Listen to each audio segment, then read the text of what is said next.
खरीदा था, लेकिन जब उसने कार में कुछ बदलाव करने शुरू किए तो उसे एक चौंकाने वाला राज पता चला। कार की पुरानी पेंट के नीचे हल्की सी सुनहरी चमक नजर आई। ये देखते ही जैक ने जल्दी से एक रिंच उठाया और घिसाई करने लगा। उसे विश्वास नहीं हुआ जब उसने देखा कि पूरी कार ठोस सोने की बनी थी। ये देखकर जैक को अपनी आंखों पर यकीन नहीं हुआ। पक्की तस्दीक के लिए उसने जल्दी से कार का बोनट खोला और उसकी सतह को जोर से रगड़ा। कुछ ही देर में वहाँ से भी सुनहरा रंग चमकने लगा। घबराहट और खुशी के बीच जैक ने इधर उधर चौकसी से देखा। फिर वो जोश में आकर कार के दूसरे हिस्सों को भी रगड़ने लगा। हर जगह वही सुनहरी चमक उभर आई। जैक के मन में अचानक अमीरी और ऐशो आराम का सपना तैरने लगा। इस राज को छिपाने के लिए उसने सफेद कार पेंट खरीदा और बड़ी सावधानी से उन जगहों को रंग दिया जहाँ सोने की परत नजर आ रही थी। लेकिन फिर भी उसका मन बेचैन था। ये जानने के लिए कि ये सच में सोना है या नहीं, उसने कार की एग्जॉस्ट पाइप का एक टुकड़ा काट लिया और उसे एक ज्वेलरी शॉप में ले गया। पॉन शॉप के मालिक ने जैक के फटे पुराने कपड़े देखे और उसे हिकारत भरी नजरों से देखा। उसने ताना मारते हुए कहा कि अगर ये सोना हुआ भी तो भी ये सबसे घटिया क्वालिटी का होगा। मालिक ने समझाया कि वो इसे सबसे कम दाम में ही खरीदेगा। इसके बाद उसने एक फाइल लेकर पाइप का हिस्सा घिसा जिससे सुनहरी परत उभर आई। उसने उस पर कुछ रसायन की बूंदें टपकाई। कुछ मिनट के इंतजार के बाद रिजल्ट ने सोने की शुद्धता और उसमें मौजूद अशुद्धियों का खुलासा किया। नतीजा देखकर पॉन शॉप मालिक दंग रह गया। उसे उम्मीद नहीं थी कि फटे हाल जैक इतनी ऊंची क्वालिटी का सोना लेकर आएगा। मालिक ने जैक को अपना फोन नंबर दिया और कहा कि अगर वो कभी सोना बेचना चाहे तो उसे कॉल कर सकता है। लेकिन जैक को अंदाजा भी नहीं था कि ये खबर जल्द ही इलाके के गैंग लीडर तक पहुंच जाएगी। खतरा भांपते ही जैक फौरन अपनी कार लेकर शहर से निकल पड़ा। लेकिन रास्ते में एक अनहोनी हो गई। उसकी कार का टायर फट गया। जैक को पास के एक गैराज में जाना पड़ा, लेकिन वहाँ की महंगी मरम्मत देखकर वो हैरान रह गया। अफसोस की बात ये थी कि जैक जल्द से जल्द गैंग से बचकर निकलना चाहता था, लेकिन उसके पास कैश नहीं था। मजबूरन जैक ने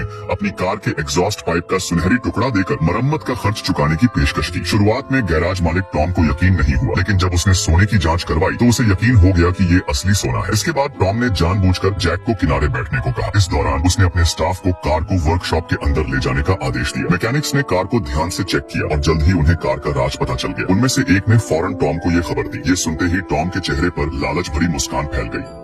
इस आदमी को अपने शरीर के सारे बाल हटाने पड़े, फिर उसके सारे दांत निकाल दिए गए। फिर स्टाफ ने उसे एक बड़े ओवन में धकेल दिया, उसे सही से जमाया और फिर ओवन का दरवाजा धीरे धीरे बंद हो गया। इसके बाद उन्होंने ओवन की चाबी घुमाई, तापमान 200 डिग्री पर सेट किया और 30 मिनट का टाइमर लगाया। जब डिंग की आवाज आई तो ओवन का दरवाजा खुला और एक आम इंसान 2000 गुना छोटा हो चुका था। धरती पर बढ़ती आबादी की समस्या को हल करने के लिए एक वैज्ञानिक ने ये श्रिंकिंग तकनीक बनाई थी। ये तकनीक एक सामान्य इंसान को सिर्फ 10 सेंटीमीटर का बना देती थी। ऐसे लोग कम खाते थे, छोटे घरों में रह सकते थे, 4 साल में उतना ही कचरा पैदा करते थे जितना आम इंसान एक दिन में करता है, और फिर भी उनके बच्चे सामान्य रूप से पैदा होते थे। सबसे बड़ी बात ये थी कि असली दुनिया के $10,000 यहाँ के $10 मिलियन के बराबर थे। एक 10,000 स्क्वायर मीटर का मेंशन सिर्फ $99 में, एक मोती का हार $98,000 नहीं, सिर्फ $9.99 में। एक गरीब जोड़ा जैक और उसकी पत्नी इस दुनिया के ऑफर से बहुत लुभाए। अगले दिन वो छोटे लोगों की दुनिया में जाने के लिए पहुंचे। श्रिंकिंग प्रक्रिया के लिए स्टाफ ने उनकी संपत्ति का हिसाब लगाया। अगर वो छोटे हो जाते तो उनकी कुल संपत्ति $15 मिलियन हो जाती। अमीर बनने का ऐसा मौका वो छोड़ नहीं सके थे, इसलिए उन्होंने बिना सोचे समझे हाँ कर दी। छोटा होने से पहले उन्हें अपने शरीर के हर हिस्से के बाल हटाने पड़े। एक भी बाल बचा तो प्रक्रिया फेल हो सकती थी। इसके बाद उनके सारे दांत निकाल दिए गए, क्योंकि दांत सिकुड़ नहीं सकते थे। अगर दांत अपनी जगह रहते तो सिर के अंदर फट सकते थे। इसके बाद उन्हें एक बड़े ओवन में धकेल दिया गया। ओवन का तापमान 200 डिग्री पर सेट किया गया। 30 मिनट के बाद जब डिंग की आवाज आई तो ओवन का दरवाजा खुला और वो दोनों गुड़िया जितने छोटे हो चुके थे। तभी सुंदर नर्सों का एक समूह छोटे छोटे ट्रॉलियों के साथ आया। उन्होंने बहुत ध्यान से छोटे हो चुके लोगों को नन्हे नन्हे फावड़े की मदद से उठाया और उन्हें छोटे बिस्तरों पर लिटा दिया। जरा सा भी ध्यान भटका तो उनकी जान जा सकती थी। डॉक्टरों ने उनके जागने से पहले उनके मुंह में पोर्सिलीन के नए दांत लगा दिए। बालों के लिए बस उन्हें इंतजार करना था कि वो धीरे धीरे वापस आ जाए। जब जैक को होश आया तो वो घबराकर कंबल हटाने लगा, लेकिन राहत की बात ये थी कि उसका जरूरी अंग सही सलामत था। तभी उसकी पत्नी का फोन आया। उसने बताया कि वो आखिरी समय में श्रिंकिंग प्रक्रिया से पीछे हट गई थी। जब वो अपनी आईब्रो प्लग कर रही थी तो श्रिंकिंग प्रक्रिया नहीं करवाई। जैक को बड़ा झटका लगा। इस छोटे साइज में होना ऐसा ही था जैसे उसकी पत्नी से तलाक हो गया। छोटे आकार में आ चुका जैक अब छोटे लोगों की दुनिया में शिफ्ट हो गया। ये दुनिया असली दुनिया जैसी ही थी, लेकिन वहाँ सब कुछ छोटे आकार का था। जैक का बड़ा मेंशन उसके लिए किसी सपने जैसा था, लेकिन अब उसका कोई फायदा नहीं था, क्योंकि वो इसमें अकेला ही रहने वाला था। छोटा होने के बाद वापसी का कोई रास्ता नहीं था। कुछ ही समय बाद जैक को एक पार्सल मिला। उस पार्सल में उसकी पत्नी का दिया हुआ एंगेजमेंट रिंग था और साथ में तलाक के कागजात जो उसके मेंशन जितने बड़े थे। ये जानकर कि अब वो अपनी पत्नी के पास कभी नहीं लौट सका, जैक ने मजबूरी में उन कागजों पर साइन कर दी। दिल टूटा हुआ जैक अब छोटे लोगों की दुनिया में अपनी नई पत्नी तलाशने निकल पड़ा।